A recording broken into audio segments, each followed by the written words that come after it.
अस्सलामु अलैकुम वरहमतुल्लाहि वबरकातुहू। ख्याल टीवी पे आने का बेहद शुक्रिया। मैं हूं आपका दोस्त मोहम्मद अली खिजर और इस वीडियो में हम बात करेंगे ख्वाब में कुर्बानी करना या कुर्बानी करते देखना, इसकी तावील क्या है।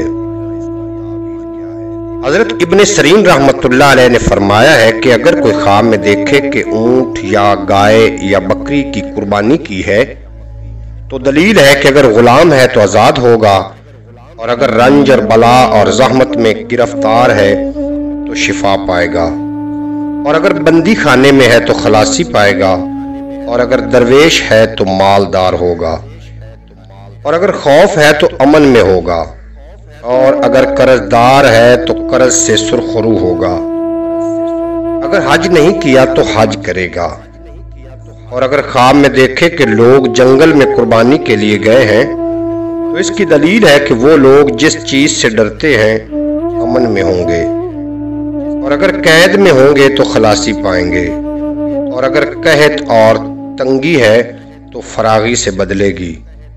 खासकर अगर ये ख्वाब ईद कुर्बान के करीब आए तो इसकी तवील बहुत जल्द जाहिर होती है। हजरत इब्राहीम करबानी रहमतुल्लाह अलैह ने फरमाया है कि अगर देखे कि कुर्बानी का गोश्त लोगों को तकसीम किया है तो इसकी दलील है कि वहाँ मालदार शख्स मरेगा और उसका माल तकसीम करेंगे, और अगर ख्वाब में देखे कि लोगों ने गोश्त चुराया है तो दलील है कि हक ताला पर झूठ बोलेगा, और ख्वाब में कुर्बानी बशारत है।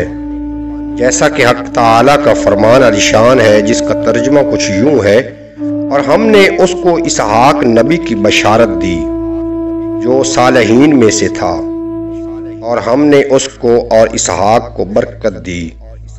और अगर औरत ख्वाब में देखे कि कुर्बानी करती है या उसने कुर्बानी होते हुए देखी है तो उसको साहले लड़का पैदा होगा। हजरत जाफर सादिक अलैहिस्सलाम ने फरमाया है कि ख्वाब में कुर्बानी की तावील 6 वजह पर है। नंबर 1 खौफ में अमन में रहना, नंबर 2 मुराद, नंबर 3 हाजात का पूरा होना, नंबर 4 खैर बरकत, नंबर 5 कहत, नंबर 6 तंगी का जवाल। उम्मीद है कि आपको ये वीडियो अच्छी लगी होगी। अगर वीडियो अच्छी लगी हो तो चैनल को सब्सक्राइब फरमा के बेल नोटिफिकेशन को प्रेस करना। इजाजत दीजिए, मिलते हैं अगली वीडियो में। आपका और मेरा अल्लाह हाफिज।